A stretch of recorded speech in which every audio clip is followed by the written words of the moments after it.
జై భీమ్ జై పూలే. ఈరోజు ఈ భారతదేశ తొలి సంఘ సంస్కర్త, సామాజిక కార్యకర్త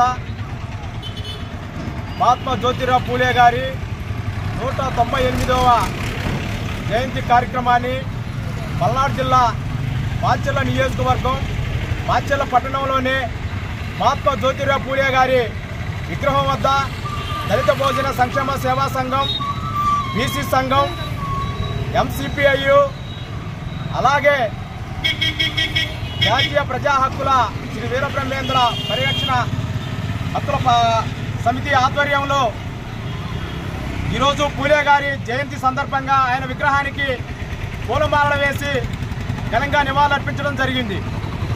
మరి పూలే గారు ఈ యొక్క సమాజంలో ఉన్నటువంటి అంతరానితనాన్ని, కుల వివక్షను వ్యతిరేకంగా పోరాటం చేసినటువంటి మహానుభావుడు మహాత్మా జ్యోతిరావు పూలే గారు.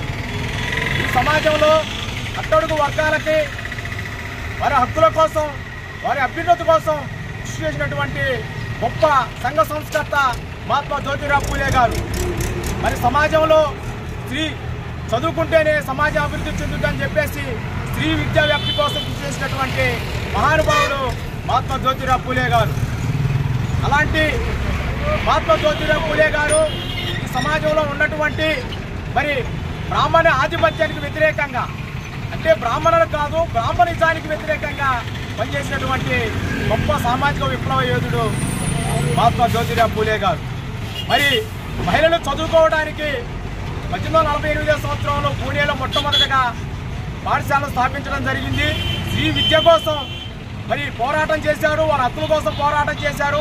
వారి కోసం పాఠశాల స్థాపించినటువంటి ఘనత మహాత్మా జ్యోతిరావు పూలే దంపతులకే దక్కుతుందని, ఈ భారతదేశంలో ఉన్నటువంటి యువత ప్రతి ఒక్కరూ కూడా మహాత్మా జ్యోతిరావు పూలే గారిని ఆదర్శంగా తీసుకొని సమసమాజం చేయాలని, ఆయన ఒక సంస్కర్తగా, సామాజిక విప్లవ యోధుడుగా, అలాగే సామాజిక ఆయన అందించినటువంటి సేవలు ఈ భారత సమాజానికి ఎప్పుడూ కూడా మర్చిపోలేవని చెప్పి సందర్భంగా తెలియజేస్తూ, మాకు ఈ అవకాశం ఇచ్చినటువంటి మన మిత్రులందరూ కూడా మరోసారి జై భీమ్ తెలియజేసుకుంటూ జై పూలే, జై భారత్.